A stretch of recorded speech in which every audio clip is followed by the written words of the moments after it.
bèn on đó mà bữa tháo chiều cho nó bài ô tụi bữa cái nhớ tê bị ta lo tòn suy chéo không đảng nào mà tòn xăm như đảng này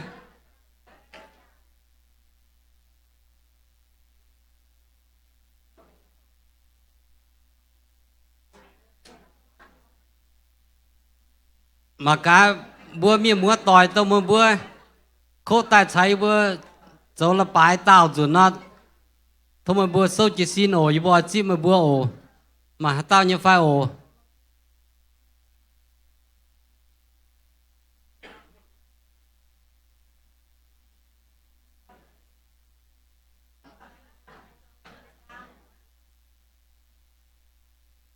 rồi sao nè bữa sâu tăng đâu á bữa tài tạo rồi đâu á như bữa chim mà bữa nãy tốn tay im hoang nè đúng rồi đúng ta dẻo bữa y hoi đúng sẽ yếm cả năm chữ băng ở đâu á đúng ta dẻo bữa lấy chim bữa ta dẻo bữa mà cái anh chỉ biết em mà tao như phao the first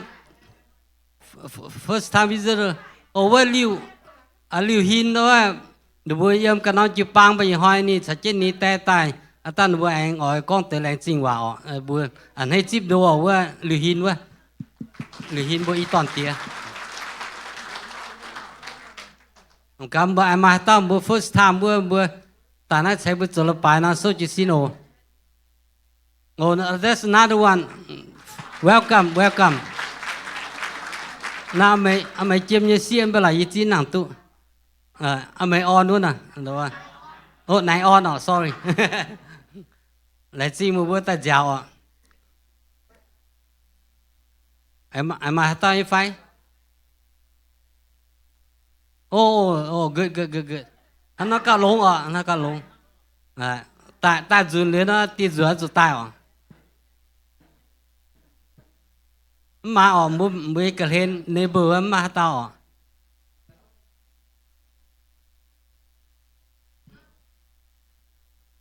mà nó bữa ta cao khó chịu à lại chín chiếu biểu chi bữa chúng tu chiếu bèn on ý đom nhà tu biệt thảo chiếu xin tiền tài chẳng tiết chiếu thu mà chiếu biểu chi bữa yên nắm chiếu hồ ý bữa ở phụ số chiếu chẳng tiết chiếu thu yên hai bữa châu nhé nhiều ý bữa ở kêu bún chiếu sát tông nhé miệt chiếu có chẳng tiết mà tây ấm tu tài về được bữa yên béo mà bèn phai yên miếng hạt đào miếng dẻo phai yên hạt đào mà chiếu có phiền hang bữa được mà bèn on như miếng mà bèn on như chuẩn ý trái bữa mà chiếu bữa yên chiếu bữa tòng phụ số chiếu chẳng tiết chiếu thu yên yên hoa yên bún phiền sang yên mai thông minh yênต่อกิ่งโซปีบัวให้หิวโหลเยี่ยมเจียวจะเมียนอย่าในสกินวิกเนี่ยกวนอย่าปุ่นมาสิงเขียต่อจุงดังอย่าเท่าที่หุงว่าโอเจียวอีจะนำเฉยบัวจีกรยี่บัวต่อเจียแต่ยิ่งสุยบัวขอเจ้าโหเอเมน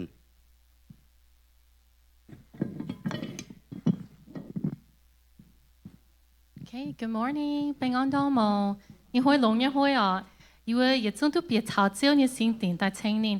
It's so just saying no, you were long dành hiếu or long dành you chat phụ sự chiếu.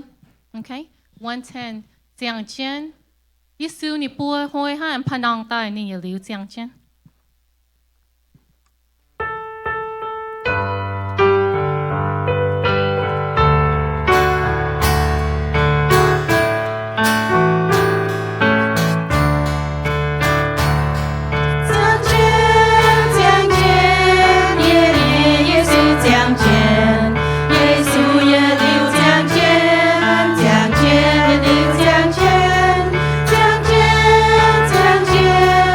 Yeah.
Giêsu也lưu giang chân. Chúa Giêsu hình chia, ni hình chia ổ như gì, hình chia hoài như gì, hình chia chuối à.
Ye thanh ye nhẹ chiều chiều.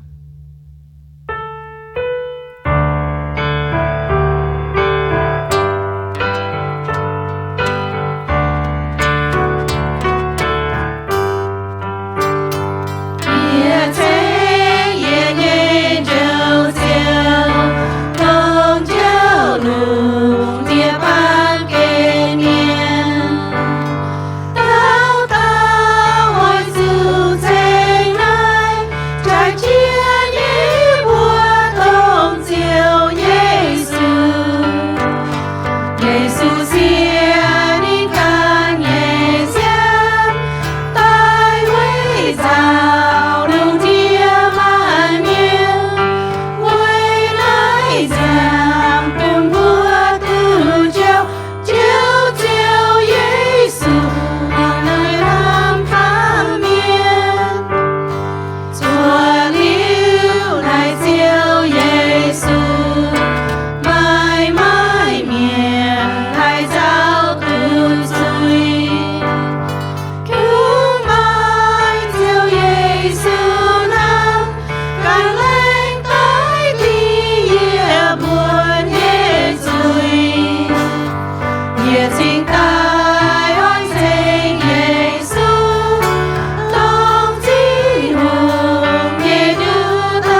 lãnh chính bữa nhật chiếu thiên hương à ni hâm hay y bữa ni bụng ni nhẹ tòn đại chế thảo bằng kiến đại về y bữa y liu tu xiao meng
Hello, bình an đó mà.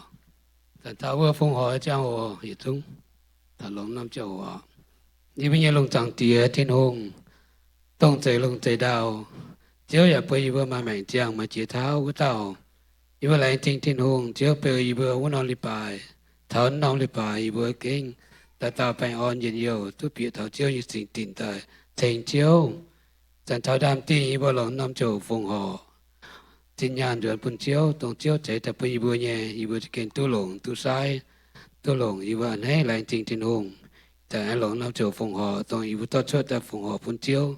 Tổ chiếu nhà công, tổ kỳ bao nhà công, tổ chiếu tổ cho vừa, lòng tổ hòm để tin nhàn để tổ chiếu nhà công. Tông mà bún ở đây tổ chiếu anh thầy phú bún ở cao chăm, thì rồi anh ta bún chiếu. Tông cái mà ở đây thầy phú bún ở vừa, thì rồi tổ rồi anh ta phong hòa bún chiếu, tổ chiếu nhà công. Thế ai vừa lại tin ôi vừa lòng năm châu phong hòa tin nhàn bún chiếu, yếm Giêsu Kitô nhà vừa, Amen.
Okay, and so rồi nào. Okay.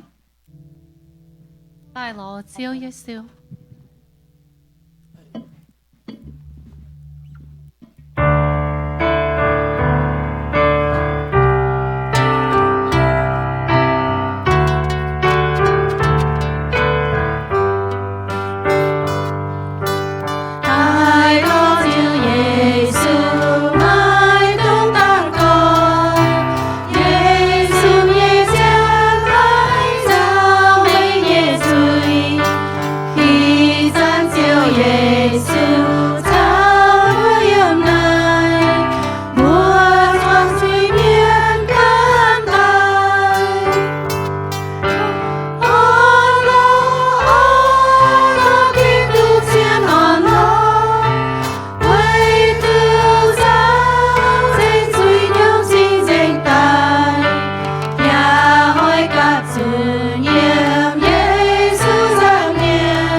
Ye King Tai Chiếu.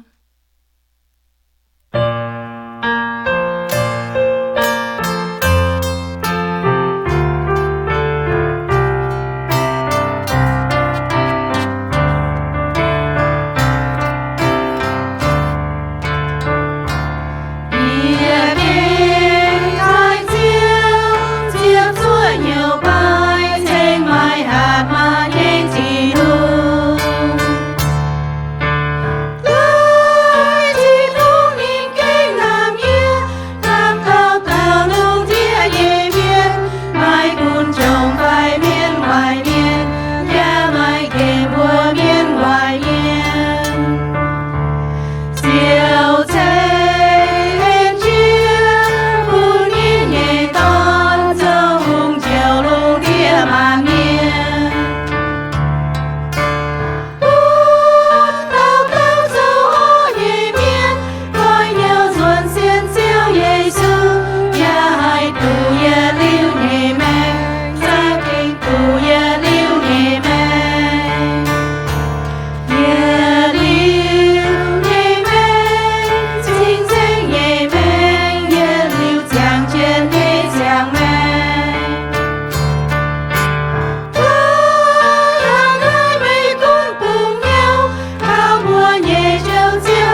kinh tham vua thảo thao sa kinh của sang tiên hà mua sa kinh của sang tiên hà mua rồi đó ai chân thâu chỉ bốn nhân phiên sinh ở pháo tay dùng chiếu nhớ đầu.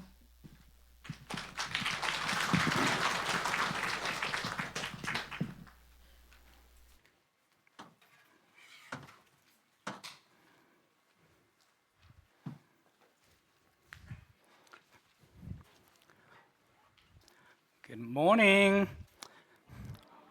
Bạn ăn đom ở hay như thế bữa mình mua tuổi dùng biệt thật tiêu như biểu bổ sung thiên hùng. I just want to welcome all here this morning to worship our Lord. Anh hay như thế thảo giờ chăm mà thấy bữa mình hiểu. Mua cút thảo tài nhé mà hết ta xiang yên ai cứ nhớ phải xiang ta thảo yêu rồi được bài yên hai. We want to acknowledge you who here very first time. Okay, would you please stand and kneel? Someone pointing finger that way. Don't work ta dùng thế. Oh, Daniel. And your nephew, yeah, welcome. Stand up. Thank you, thank you. You missed it. Am I out in fact? Anyone else? Oh, you there too, Liu? Okay. And hey, welcome, Meo. Welcome, welcome. Am I out ni? Nãy you boy welcome to my doing fact. Nãy nè, welcome you here too. Okay, Lanting, bữa la lan mình muốn tội ôm bữa đom, tụt ta sẽ chơi bữa bữa chàng chiếu thiên hùng. Am I out mienh, hả? Yên nãy, oh, nhớ có thể số. You're welcome, tang. Oh, mienh, thank you. Oh, am I tới im hoang nè? Oh, có thể số tang. Sao nhiều mới có thể? Số tang. Welcome. And hey, Lanting, am I halan phanh can too? So, we don't want to miss you guys, okay? I want to welcome you here. And hey, tip bữa lan Oh, am I tao? Oh, nhớ có thể số tao. Please stand. We want to welcome you. Oh, okay. Tiêm nào tu nè.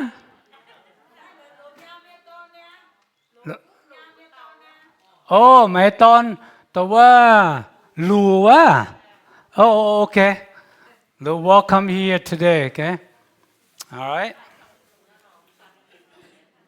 Nín canh sâu rồi nọ. Lanting bữa xuống tai. Thiên hùng giải phúc bốn bữa. Anh hay Lanting nó bữa tao dùng những quan họ tao tu lông hay Lanting nó bữa tao dùng những miên. Đặt piano nhé, phải play guitar nhé. Lanting nó bữa la lan tao chỉ hạt chiếu sẽ kinh lông hay. Tao chỉ thiên hùng.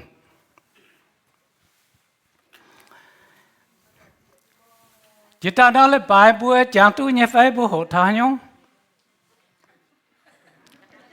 Là khu rồi mẹ. Bà chỉ ta nói là bà những con. Ok. Bữa hai con bữa nó cùng bố chăm ta diễn dùng là nhau là khu rồi mẹ. Ý căn bà khát tiền là khu tay nhá. Lãnh trình bữa nhé chiếu sự kinh lông hay bữa ta chút thấm thế sự kinh hẳn hay. Nói có những kinh sâu sẽ con thảo tai nhé hung tía. The coming of the king. Tai nhé hung tía. Yếm Zechariah. Ta chúa giang ta chúa yếm con. Anh thảo yếm mắt thai kinh sâu như tiết giang ta yếm lọ ta yết yếm. Mắt thăm yếm kinh sâu nhé. Con thảo tai nhé hung tía. Dùn ba ta nhé hung tía bố ba miền chiếm mà tu. Ba miền mắm bùa chiếm tu là tu ba miền. Bà chứ chiếm bố nhé hung tía ta thảo bà bố chiếm tu nhung. So many people there they're blinded, they can't even see the king is coming. Sometimes we didn't realize, we just think they're general people. So he is the king, is coming into your life. Cái dòng ba bùi nhẹ hùng tía, ở tại bìa, thảo bùi nhẹ hiếu, thảo bùi nhẹ mèng. In hỏi bùi mạng ý kinh sâu, sẽ con thảo hùng. Tại nhẹ hùng tía. For those who have Bible, open your Bible in Zechariah chapter 9, verse 9. Bùi miền hòa con Sekalia, the chúa sang, the chúa yểm. Ô Sion nhé miền mày bùa ở chủ dân yêu on lò. Jerusalem tình nhé miền ở chủ hiểu bùi nhé. Mang ma, mày bùa nhé hùng tai mày bùa nái. Nên bèng phim nhé ya tu hình chía. Nên hiếu xuân nhé kê chân Mali tai. Kê chân Mali nhé tôn. Lãnh trình tin hùng. Tân hỏi bùa anh ta gang mang yếm bùa nhé xiang nhé hòa. Matthai ô by Matthew, Matthai. Nghị chỉ yết trang. Chỉ yết mê lọ chỉ yết yếm. Giáo nhém bởi yết tổ. Tổ năng nhé tăng yết xâm áp ta con tựa. Giê-xu chào nên nhé sai cổ mình thảo phát tế Jerusalem tình. Yếm cả lan bông bắt phá y vân ôm làng. Giê-xu siêu phái y lan sai cổ phải hàng tàu mình đàng. Bữa chẳng nên bùa ở chỗ mình dầm hiên vân ôm làng. Yết biệt làng chiều buộc tàu mà lý nhé đồ trên vua. Anh thảo nên nhé tôn ở chỗ khen ở chỗ trái khen tài bún yê sẽ con hãy tao con hãy nhung ở chỗ bùa nín chiếu chiếm chỗ lồng nín bùa mà lý nhé chiếu liêm chay bún mày bùa khen trên tài nát để xì xuất tài về bún tối dành chính đàng tàu hòa miên con như hòa nên con ở chỗ bùa Sion chính nhé miên mang ma mày bùa nhé hung tai mày bùa nái nên hiếu xuân nhé kể trên Mali tai kể trên Mali nhé tôn tổ thần ai hăng chiếu à lan trình thiên hung tổ chỉ chiếu en bùa như bùa mai nà nằm hỏi nà nằm chẳng hồ yếm chiếu nhé dầm hiền chiếu nhé sinh tình thô chiếu khỏi như bùn hiếu khỏi như bùn nòm hoàng tổ hải chiếu như chìa thô chiếu như sinh linh tổ chỉ yê chiếu mày như bầu than chiếu như hòa yếm chiếu su kỳ tù như bùa tao cao amen amen.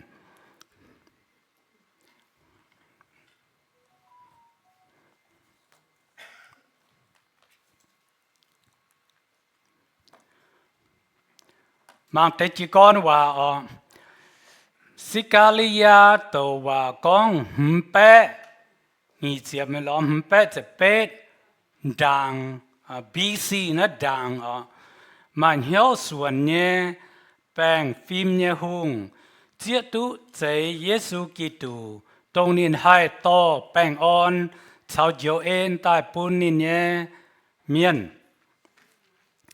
Zechariah prophesied 500 or 520 to 518 BC about a humble, righteous king identified as Jesus Christ who will bring peace and salvation to his people. Bữa mang tổng trang bữa tổ đàng yếm Sekalia na buôn sầu na Sikalia tổ phiền con đàng bé linh nhang đàng Giê-xu gha chính ta suốt ta tài bữa bữa nên con như bà kinh chiến nhé dễ nhé với nhung bữa yên á mà hát tao hát tổ như bà suốt tài chiến như phải. We see the Bible way here. We just read and talk about Zechariah had prophesied about over 500 years before Christ came to this world. So it came to pass. And I want to know, anyone here that you can foretell or your vision that will come to pass? Anyone can do that? Mà hát ta số tự nhiên phải bé chẳng con liu gà ha xuất tài tối dình Sikalia con mà ta hung ở tai ni con liu bé lên hàng gà ha kinh xuất tài prediction by the Zechariah that came to pass. Only 500 years it came to pass. See? Bữa mang tổ kinh sâu như vậy mất dễ lồng bám kén nhé hàn má bà lồng xuân nhân hiếu chẳng hàm miền nhân hiếu not through earthly power but through his gentle and loving nature. Nói sẽ buộc con thẩm lan miền sẽ tông Giêsu Kitô thảo tài nhé sẽ hồ ni mai nó nhung hiếu bữa ba miền nó bữa mai là this came talk about Jesus Christ. When Jesus came, he was very gentle, and I don't think human can relate to Christ. Bữa mang tự yết kín bèn on nhé giang hồ kỳ chiến Mali tai bấy thảo bèn on ya xuân nhé mấy giấy bỏ trả nhé mà chia nhung giấy bèn on nhé hùng tía cún chào liệp bèn on nhé cháu sign of peace. Riding a donkey is a symbol of peace and humility rather than a war horse. Signifies the king's peaceful reign and establish a peace. Chiếu Giêsu nên tai những chiang hồ nên ở to bèn on tập bún thảo bùa ba miền nên to bèn on tập bún thảo Israel cua ở bún bèn on thảo lan miền. Jesus bring a peace to everyone and Israel nations and all of us. Tông nói nhung bèn on nói sẽ yếm chiếu thiên hùng tài hang nên tài nhé lệ nên kể chân mà bố bớt hang nó xemใจbỏ trả nên kể Mali tòn sẽเป็นต่อแป้งอ่อนตายบ่ยุงเสมใส่บ่จ๋าอีจานห้อยบ่ปวดหายุงหนูบ่ไม้หนูบ่แย่บ่จ๋าเสียมาเจียนยุงมาแป้งมาเจียนยุงบ่ก้องถ้าแทงนี่เจ้าบ่ก้องเจียนbut Christ bring peace not like a war to the earth but we can see in the past the war every country that they have soldiers they have fighting tanks, a lot of things happening, but Christ bring peace to the earth. Giang bữa tổ xiang kinh sâu bữa tổ nàng tông và lấy sẽ con thảo hang nó Giêsu phái y la nia sai có phải ni hàng tàu mình cho Mali tại bun Giêsu kê nên phái ni hàng tàu xuất mình chỉ kinh to tiêu dân xuất hang Giêsu con như vậy Jesus sent the two disciples to go get the donkeys and the prediction of Christ. When apostles been there, they saw exactly what Jesus had told them. See? Also, chế nín bùa khen tai bùa địa and tie them and bring them to me. Giêsu con như vậy mình thảo nếu bùa tiêu agent tổng Giêsu con như vậy nếu bùa tiêu khen Mali tòn phải bố con lo nữa quá bố mà chiều bố con lo nữa khen lo tại phải Mali tại bún Giêsu. So Jesus asked disciples go there and tie the donkeys and bring it to Christ.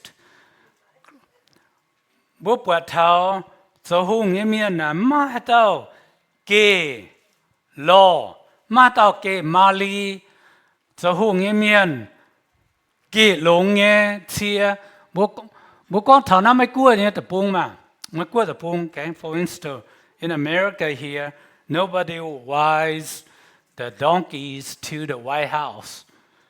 We can see our President of the United States. What did they ride to the White House?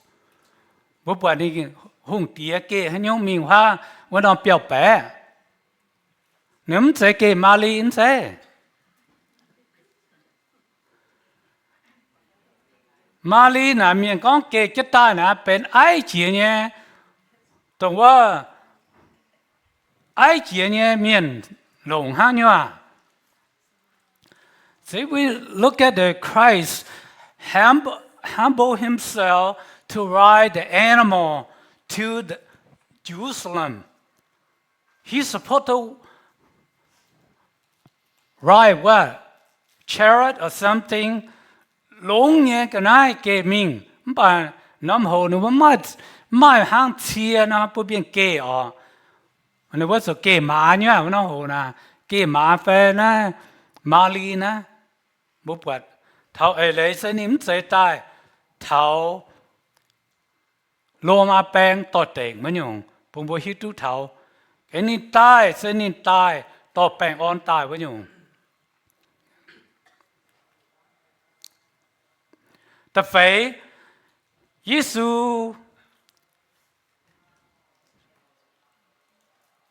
Giê-xu kê Mali bìa Jerusalem. Jesus riding donkey into Jerusalem. Crowd from Jerusalem went out to meet Jesus with palm branches. Miền thăm yếm Jerusalem chính thuyết mình buông Giê-xu hiện nan chiến tạo nòm. Hãy nhìn thôi na, bữa kịp ba miền cổ bia bữa chế mình cho tên nhung chế na chế phó chế à bữa lại trên nên cho tốt lông à bữa hát tao là khu rừng trên đi can giang tu hang to chế na chế nhá nên phai tốt lông nghe phai tốt chế nhá bữa bữa chia bung chia lầu nhé miền yên lại ta biểu nhé tổ chiến nòm ta con biểu nhé tranh thiên hùng mà ta là hai người chơi người lui ta tìm ra cái địa đạo. See, we can see that's how the Christ came into Jerusalem. They're holding the palms leaf or trees, and they also take the ropes, whatever put on the road for Jesus to step on or Jesus ride in. Bữa màng thảo Giê-xu走nhé, sì nín sẽ tai.ส่วนhiếuส่วนấy nhé, tai. Nó sẽ bền bố con. Bấy thảo Giê-xu ta nín hình kỷ nhé cháu. Nín hình kỷ nhông, ở hình kỷ duy, ở hình kỷ tài nhé cháu. Jesus came, Jesus victorious with our sin and death. Okay? Jesus tai sẽ hang nó ở bên miền hít tu con nên hình kia duy, hình kia tài nhé cháu.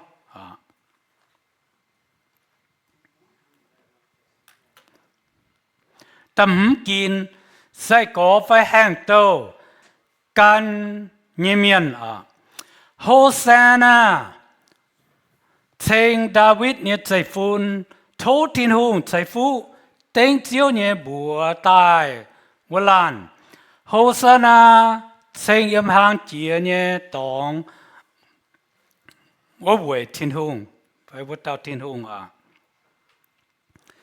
Disciples, followers call Hosanna to the Son of David. Blessed is he who comes in the name of the Lord. Hosanna in the highest heaven.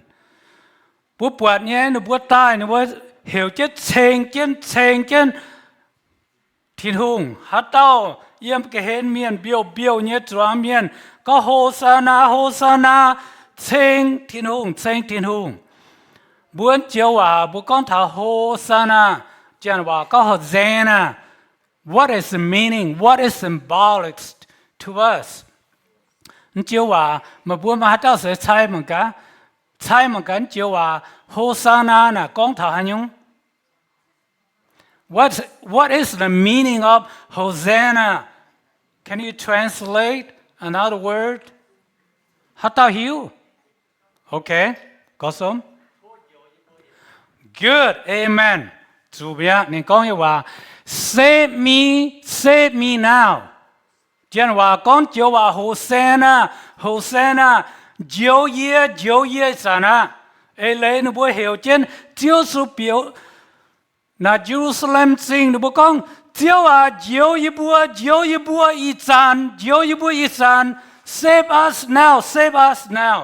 Okay, tổng chiếu lấy Hosanna, phải Hosanna, thế chiếu diệu ye bua mà. Cái bố chẳng chứ ở dần bố hai miền bao chúng có Hosanna nó diệu ye nó wa cái bố chủ chẳng chứ chiếu tiền hai yên này bố là khu na bố là chủ ta tổ kinh sâu rồi. Okay, chẳng chứ remember that. Okay,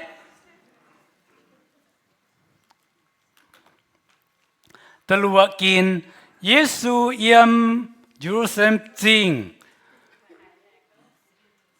mienh hoang chia dành tai nãy hạt tao mienh Jerusalem was stirred up. Who is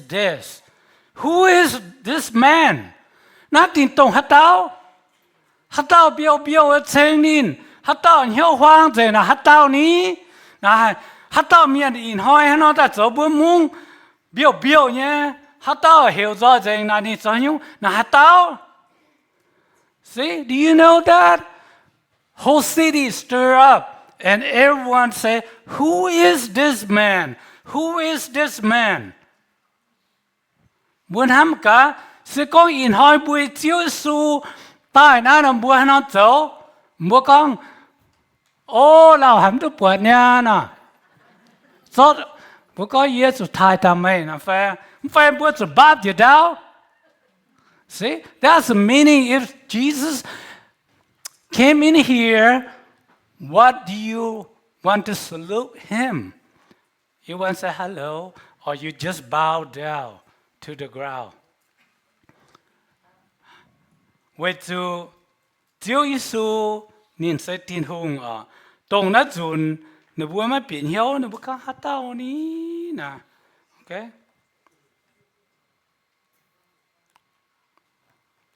Đã chết trong miền tao nó sẽ yếm Galilee sáng Nazareth mung ta nhé tàu hòa miền Giêsu.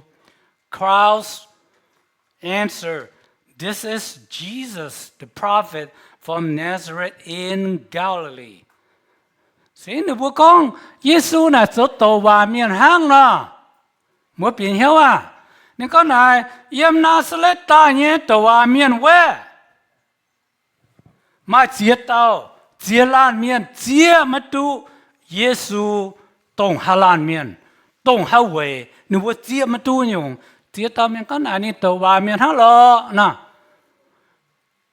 mà thế Giêsu là cả mấy bữa hai miền con ye tổng hạt táo nè. Even Jesus asked question too. Asked disciple, what do you think the people say about me? Nên con mày miền con mày sẽ tổng Ilaya, Johan, Jeremiah. See? Bây giờ hỏi Giêsu con, how about you? What do you say about me? Giêsu con, nhưng mà bữa con gì tổng hạt tao? đó hả vậy Peter con mày sẽ Chúa Giêsu Kitô Messiah你是做不也基督是不也有救所以 Peter 不接督嘛接啦你会喊到就接督耶稣动哈拉面动哈为救你说接么督你嘛哈那空 Peterดูล้านหัดเต้าทุจู่หังป่านนี้ก็เซ็มใจไม่กันก็มีเจ้าทินหงผู้ไม่ฮิตุนะเสียบัวป่าเมียนเบี้ยวเนี่ยป่าเมียนทุเจียมตุเยซูตรงเขาไว้เจียวตรงฮาลานเมียนอินหอยบัวสวยกันนะบัวเจียตุบัวเนี่ยเจียวอย่างไฟมาฮาลานเมียนก็เนี่ยเจียวตายเยสเก่งอันให้หายบัวเจียตุอย่างไฟ Can you recognize Christ? Even in your life, sometimes you put Christ away, push the Christ off. Sometimes you want to be king of yourself. Sometimes you want to be the Lord of yourself. See? That's how a human is. The bed, Giêsu tai lên chế nhé, giang hồ, nín can, cho thiên hùng nhé, dùng ton chiếu lùng đĩa miền nhé chuối tông nát khang chéo bùa hít tu chiếu hang hà nô biệt tình Jesus comes on this occasion bringing himself the Lamb of God who takes away the sin of the world. The event is the event known as our Lord's triumphal entry. Bùa màng thảo Giêsu tai biệt sinh nó sẽ bên này nhé cả lại với nó lại bài nên biệt thảo Jerusalem chính miền biểu như chênh nên thai nên nó sẽ bên cả nó lại bài chỉ liu nó lại bài nên ở chỗ mienh tiếp giảng trả okay, this is the last week Jesus entered the Jerusalem. After that, Christ had to go through Calvary. Okay?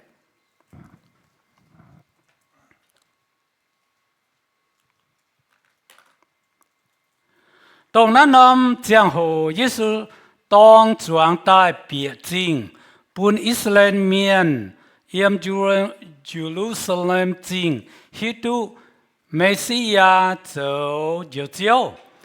This is the time when Jesus publicly comes to the city, Jerusalem, and presents himself to Israel as the Messiah and Savior. Bùa hít tu Giêsu cháu nửa bùa bài phim yếm lao gan nửa bùa lao chỉ mình ta biên tham gia gan nên cháu chia nhung bùa hong như gì, bà nửa bùa sẽ chiếm tu Giêsu tông Hà Lan. Even Christ with them, walk with them, do all kind miracles, things happen, but they still didn't recognize Jesus. Hang nó chiếu su tai ở bìa chính bùa miền chiết tu con nín tai hang hùng ở nó bìa chính. See, Jesus came this time. He showed the sign, let them know he is the king. Okay? Tiếp yếm Giêsu tai tu chia dùn Jerusalem chính nó sẽ gạt lại với dùn nó ya tông bùa nhẹ chiếu gạt lại với nó lại bài Jesus been to Jerusalem many times. This is the last time he will ever come. It marks the last week in the life of our Lord. Bùa tu bùa nhé Giêsu chào nó bùa yếm phát triển hàng luôn đi bà này cho công bùa hàng kinh số con dễ này tại cái hồ này tu phát triển farm hàng cái hồ. So Jesus been in the earth maybe 32 years with human Israel people. So by the time he have to go to the cross,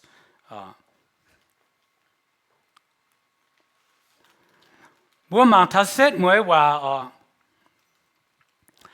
Giêsu xuân nhé đại biệt chính cái humanity of Christ into Jerusalem. Bữa hậu thảo Giêsu sẽ xuân nhé ở lan miền. Thế nhé châu giang Sacramento đầu ta như hòa mấy chế tại cún như hùng fulfilling prophecy of Zechariah, not a conquering king.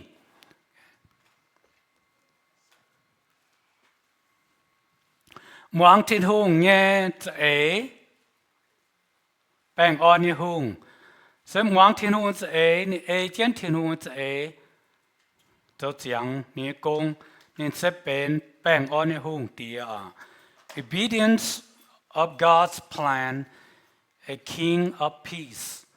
Bữa mà chia dùn bữa ba miền na bữa làng trốn nhung bà bữa như công bữa chỗ cấm giang bữa quảng miệng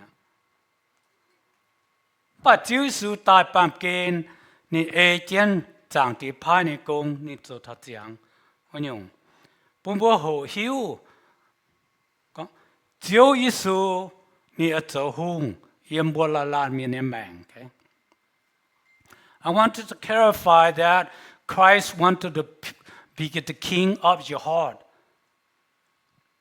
Bữa là lan miền chuối chân ai, bữa tiết tu bữa nhiêu chiếu su như phải, chúng ba chiếu su ta thảo bữa kén đàng, bữa tiệm tu nín.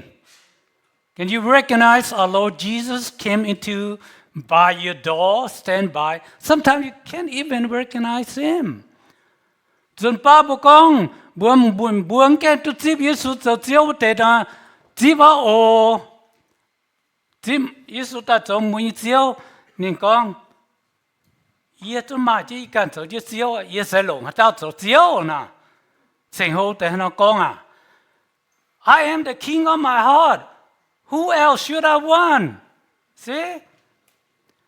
Hang nó kinh sâu ta bùa ở chỗ chip bữa chỗ mai hiếu xuân nè hang chiếu su na chip Giêsu bị buồn hiếu chỗ buồn như chiếu chỗ buồn thiên hùng bữa chỗ như phải in hỏi bữa chỗ trên ai mà lan miền cái tu chip Giêsu chỗ mà buồn như chiếu mà bữa chip như phải anyone sit in here you haven't received or invite Jesus Christ came into your heart be your Lord your Savior mà tao ở chip như phải với chú in hỏi Giêsu biệt chính hình kia kinh lan miền chênh nín thai nín có Hosanna diều như bùa chiếu diều như bùa ít sản mà tao ở tu diều như phải anyone else here want to be saved through Jesus Christ hát tao cái tu ship Giêsu cho diều để xuống bùa ye ta cao quần bùa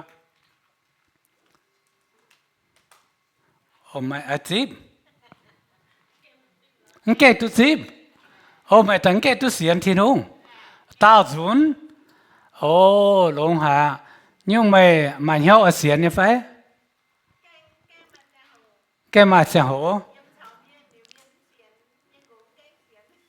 oh okay bên hông lại in họ mình xiên cái chip mà tao hại liu mày thiên hùng những im chứ mày dẫn mình khuyên mày những chẳng ton cái khuyên nên sao chứ mày xiên chứ con mày xiên là ye xiên là lâu nè mày nó con bên nên cái yếm hai chuông tụi mày nè